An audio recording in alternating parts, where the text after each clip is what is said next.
الرجيم يومئذ تحدث أخبارها صدق الله العلي العظيم وصدق رسوله النبي الأمين المعين المتين الكريم ونحن على ذلك لمن الشاهدين والشاكرين والحمد لله رب العالمين۔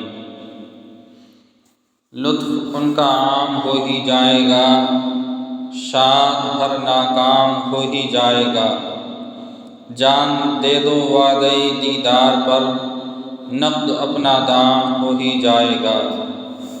شاد ہے فردوس یعنی ایک دن، قسمت خدام ہو ہی جائے گا۔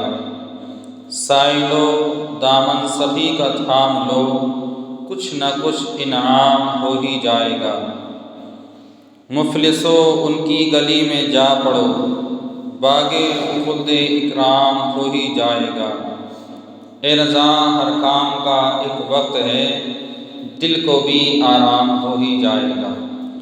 عقیدت اور محبت کے ساتھ محمد خضراء میں آرام فرمانے والے آقا و مولا حضور تاجدار مدینہ احمد مجتبیٰ محمد مصطفیٰ صلی اللہ علیہ وسلم کی مقدس بارگاہ میں ہدیہ درود کا نذرانہ عقیدت بلند آواز سے پڑھ لیں۔ اللہ رب محمد صلی اللہ علیہ وسلم نحن بعد محمد صلی اللہ علیہ وسلم صلاۃ و سلام علیک یا رسول اللہ صلی اللہ تعالی علیہ وسلم۔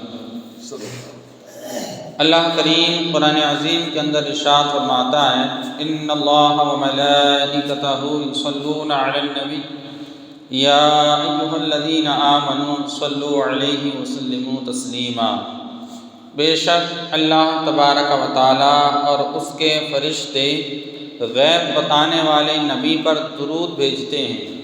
اے ایمان والو تم بھی ان پر خوب خوب درود بھیجا کرو۔ یعنی پہلے اللہ تبارک و تعالی نے اس آیت کریمہ میں یہ ارشاد فرمایا کہ اللہ خود بھی درود بھیجتا ہے، فرشتے بھی درود بھیجتے ہیں۔ اے ایمان والو تم بھی غیب بتانے والے نبی پر خوب خوب درود بھیجا کرو، درود و سلام بھیجا کرو۔ اللہ تبارک و تعالیٰ نے نماز کا حکم ہمیں دیا ہے، خود اللہ تبارک و تعالیٰ نماز نہیں پڑھتا ہے۔ بے شمار عبادتیں ایسی ہیں اللہ تبارک و تعالیٰ نے تمام کاموں کے کرنے کا ہمیں حکم دیا ہے، لیکن وہ خود کام نہیں کرتا ہے۔ لیکن درود پاک اتنا اہم اور وظیفہ ہے، عمل ہے اتنا اہم کہ اللہ تبارک و تعالیٰ نے پہلے بتایا کہ ان اللہ و ملائکتہ، بے شک اللہ اور اس کے فرشتے غیب بتانے والے نبی پر درود بھیجتے ہیں۔ یا ایھا الذین آمنوا، اے ایمان والو تم بھی ان پر خوب خوب درود و سلام بھیجا کرو۔ کسی بارگاہ ہے، حضور کی بارگاہ میں صبح 70,000 فرشتے آتے ہیں، شام کو 70,000 فرشتے آتے ہیں، اور جو صبح ایک مرتبہ آ جاتے ہیں قیامت تک ان کو دوبارہ آنے کا موقع نہیں ملے گا۔ پھر جو شام کو آتے ہیں قیامت تک ان کو دوبارہ آنے کا موقع نہیں ملے گا۔ 70,000 صبح آتے ہیں وہ شام تک رہتے ہیں، 70,000 شام کو آتے ہیں وہ صبح تک رہتے ہیں۔ کیا کرتے ہیں؟ وہ حضور کی بارگاہ میں کھڑے ہو کر کے درود و سلام پڑھتے رہتے ہیں۔ کیسی بارگاہ ہے، کثرت سے آقا کریم صلی اللہ تعالیٰ علیہ وسلم کی بارگاہ میں درود پڑھا کرو، حضور کی بارگاہ میں خوب سے خوب درود پڑھا کرو۔ ایک روایت میں نے ابھی کل عشاء میں بھی سنائی تھی، پھر سارے لوگوں کے لیے دوبارہ اور پھر سنا دیتا ہوں۔ ایک تاجر، کپڑے کا تاجر، جو کپڑے کا کام کیا کرتا تھا، اب جانتے ہو کیسا عاشق تھا، کتنا خوش نصیب عاشق تھا۔ کپڑے کا کام کرتا تھا، کپڑے کی تجارت کیا کرتا تھا، گٹھری اٹھا کے سر پہ رکھتا تو پہلے درود پڑھتا تھا، کپڑوں کی تہ بنا کے رکھتا تو پہلے درود پڑھتا، گھر سے جب نکلتا تو درود پڑھتا، گٹھری اٹھا کے سر پہ رکھ لیتا پھر درود پڑھتا، جب گھر سے چلنے لگتا تو درود پڑھا کرتا تھا۔ کوئی پوچھتا کیا بیچ رہے ہو تو پہلے درود پڑھتا پھر اس کو بتاتا تھا۔ پھر اگر کپڑا کھول کے کسی کو دکھاتا تھا تو اس سے پہلے درود پڑھتا تھا۔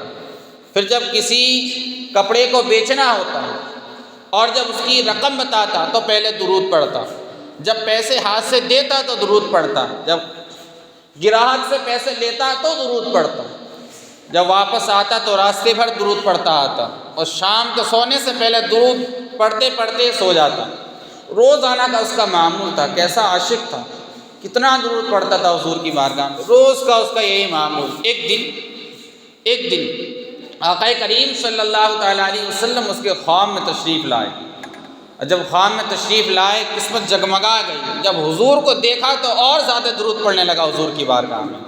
پھر کہا اب تک تو بغیر دیکھے درود پڑھتا تھا، یا رسول اللہ اب تو آپ کو دیکھ کر کے درود پڑھ رہا ہوں۔ درود پڑھنے لگا۔ حضور علیہ الصلوۃ والسلام نے دیکھو کتنا خوش نصیب بندہ ہو، حسرت ہے کتنا خوش نصیب بندہ کا حضور خواب میں تشریف لائے، اور تمام لوگوں کا اس بات پہ اتفاق ہے کہ جس کے خواب میں حضور آئیں تو گویا کہ حضور ہی اس کے خواب میں آتے ہیں۔ اور لوگوں کی شکلیں شیطان اختیار کر سکتا ہے، لوگوں کو بہکا سکتا ہے خواب میں آ کے، لیکن فرمایا گیا کہ جس کے خواب میں حضور آ جائیں تو یہ سمجھ لیں کہ حضور ہی اس کے خواب میں آئے، حضور ہی اس کے خواب میں آئے۔ جب حضور خواب میں آئے دیکھا آقا کریم صلی اللہ تعالیٰ علیہ وسلم کو، اس نے درود پڑھنے لگا۔ جب درود پڑھنے لگا تو حضور نے کہا قریب آؤ، میرے قریب آؤ۔ کھڑا ہوا، قریب آیا تو آقا کریم صلی اللہ تعالیٰ علیہ وسلم نے دونوں بازو اس کے پکڑ کے ہلایا اور کہا کہ جن ہونٹوں سے تو میری بارگاہ میں درود پڑھتے ہو میں ان ہونٹوں کو چومنا چاہتا ہوں۔ کیا نصیبہ ہے، کتنا خوش نصیب بندہ تھا۔ کہا کہ جن ہونٹوں سے درود پڑھتے ہو ان ہونٹوں کو میں چومنا چاہتا ہوں، قریب کرو چہرہ اپنا۔ اب بندہ شرم کے مارے کہنے لگا یا رسول اللہ میں گنہگار بندہ، میں غلام آپ کا، میں خادم آپ کا، یا رسول اللہ میں گنہگار ہوں، آپ میرے ہونٹ چومیں گے۔ کہا قریب آؤ، جن ہونٹوں سے میری بارگاہ میں درود پڑھتے ہو ان ہونٹوں کو چومنا چاہتا ہوں۔ جب قریب کیا حضور نے اپنا چہرہ اور اس کا چہرہ تو اس بندے نے چہرہ پھیر لیا۔ حضور ہونٹ چومنا چاہ رہے تھے، اس کے گال پہ حضور کے ہونٹ لگے، اور جب گال پہ ہونٹ لگے حضور کے تو کہتا ہے کہ ایسی ٹھنڈک محسوس ہوئی کہ زندگی میں کبھی ایسے سکون اور ایسی ٹھنڈک مجھے میسر نہیں ہوئی۔ اور جب ٹھنڈک محسوس ہوئی کہا میری آنکھ کھل گئی۔ آنکھ کھل گئی تو کیا، جب نماز فجر کا وقت آیا مسجد میں گیا نماز فجر ادا کرنے کے لیے، نماز پڑھ کے جب لوٹ رہا تھا تو کسی نے پکارا اے غریب آدمی ادھر آ، اے غریب آدمی ادھر آ، اے جھوپڑی میں رہنے والے غریب آدمی، آج تیرے پاس کہاں سے اتنا پیسہ آ گیا کہ اتنا مہنگا عطر تو نے لگایا ہے، سارا محلہ خوشبو سے جگمگا رہا ہے، تیرے جسم سے کہاں سے اتنی اچھی خوشبو آ رہی ہے، تیرے پاس تو بظاہر نہ اتنا پیسہ ہے، نہ اتنا اچھا مکان ہے، نہ تو اتنی اچھی خوشبو آج تک تو نے استعمال کی ہے، کہاں سے تیرے پاس ایسا عطر آیا؟ تو بندہ کہتا ہے کہ کوئی عطر نہیں لگایا، کوئی خوشبو نہیں لگائی۔ سنو لوگو، آقا کریم صلی اللہ تعالیٰ علیہ وسلم رات میرے خواب میں آئے تھے اور حضور نے میرے گال کو چوما تھا اور میرے ہونٹوں کو چومنے کی کوشش کی تھی، لیکن میں نے چہرہ پھیر لیا۔ جب سے میرے حضور کے ہونٹ میرے چہرے پر لگے ہیں میرے جسم سے ایسی خوشبو آنے لگی ہے کہ میں خود حیران رہ گیا ہوں۔ کیا قسمت تھی بندے کی، کیا کرتا تھا؟ درود پڑھتا تھا۔ لوگوں درود پڑھا کرو، حضور کی بارگاہ میں درود پڑھا کرو۔ جب سے نیٹ کا دور آیا، موبائل کا دور آیا، لوگوں سے قرآن کی تلاوت چھن گئی، ذکر و اذکار، نمازیں، عبادتیں، ان تمام چیزوں سے لوگ دور ہو گئے۔ ہماری نسل دور ہوتی جا رہی ہے دین سے، اور ہمیں کچھ پرواہ نہیں۔ ہمارے ہاتھوں میں، بچوں کے ہاتھوں میں، بچیوں کے ہاتھ میں شام کو موبائل آ جاتا ہے، بس موبائل دیکھتے رہتے ہیں، آنکھیں بند ہونے لگتی ہیں، موبائل ہاتھ سے گر جاتا ہے، ایسے ہی سو جاتے ہیں۔ فرماتے ہیں کہ لوگوں تم تو رات کو سو جاتے ہو لیکن مدینے والے آقا تمہاری رات کو درود کا انتظار کرتے رہتے ہیں۔ ایک گونڈا کا ایک آدمی، گونڈا بستی کا، سننے میں آیا اس کے خواب میں آقا کریم صلی اللہ تعالیٰ علیہ وسلم تشریف لائے، اور جانتے ہو حضور رو رہے تھے، حضور کی آنکھوں میں آنسو تھے، داڑھی مبارک آنسو سے تر تھی۔ کہا یا رسول اللہ آپ رو رہے ہیں، آپ رو رہے ہیں یا رسول اللہ، آپ کی آنکھوں میں آنسو ہیں۔ کہا کیوں رو رہے ہیں یا رسول اللہ، آپ کی آنکھوں میں آنسو کیوں ہیں؟ وہ بندہ کہتا ہے کہ حضور نے مجھ سے فرمایا تھا کہ میری امت مجھے بھول گئی ہے، کوئی درود نہیں پڑتا ہے میرے اوپر۔ یہ آقا کریم صلی اللہ تعالیٰ علیہ وسلم فرما رہے ہیں بھائی کیا حال ہے امت کا۔ حضور اگر کہہ دیں قیامت میں کہ میرے نواسوں نے اپنی جانوں کو قربان کر کے دین تم تک پہنچایا تھا، میرے صحابہ نے رات دن محنتیں مشقتیں کر کے دین تم تک پہنچایا تھا، میں رات بھر تمہارے لیے رویا تھا، رات بھر عبادتیں کی تھی، معراج کی رات میں بھی تمہیں نہیں بھولا تھا، جب دنیا میں آیا تھا تو تمہیں یاد کیا تھا، دنیا سے گیا تھا تو تمہیں یاد کیا تھا، اور تمہارے پاس چند پیسے آ گئے، مکانات اچھے بن گئے، زندگی خوشحال ہو گئی، بس مجھے بھول گئے۔